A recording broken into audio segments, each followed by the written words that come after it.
विद्यालय ज्योतिनगर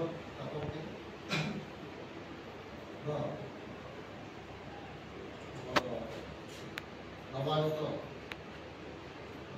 नवम श्रेणी समस्त अभिभावक और अभिभाविका दशम श्रेणी अभिभावक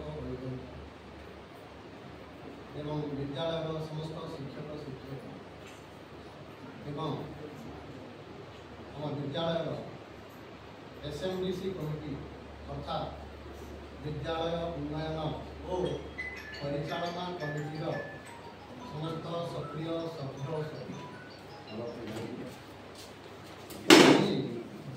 उन्नीस चेयर 2025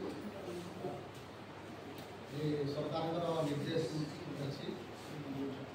सारा ओडिशा रे आज दिन में गोटे पीटीएम पेरेंट टीचर मीटिंग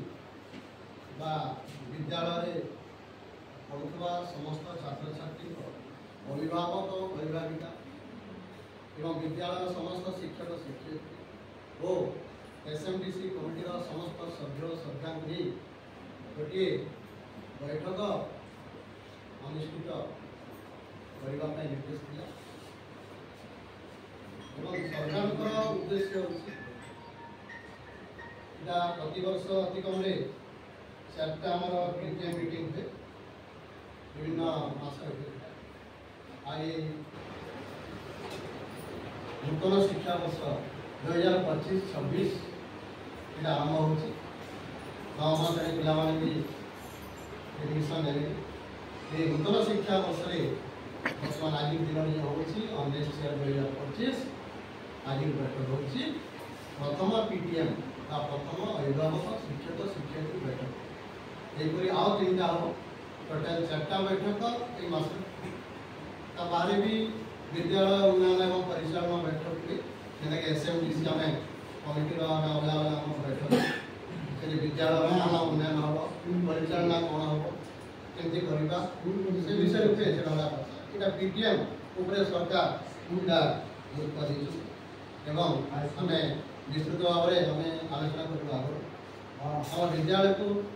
नूतन भाव आसवा नवम श्रेणी प्राय 97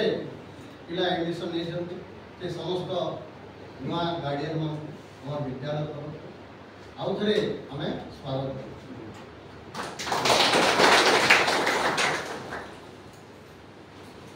तो प्रथम आम जो जो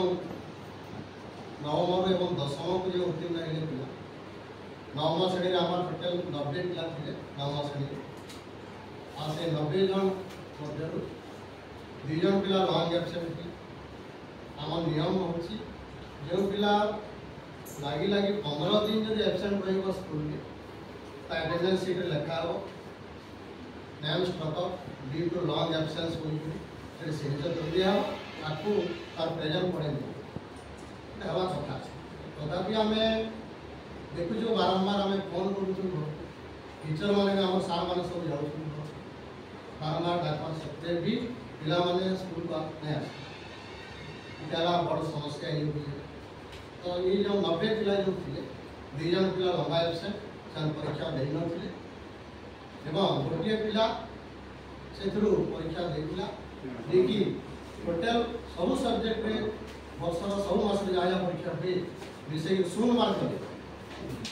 टोटाल 0 रहे और हमर एनवायरमेंट में मना कर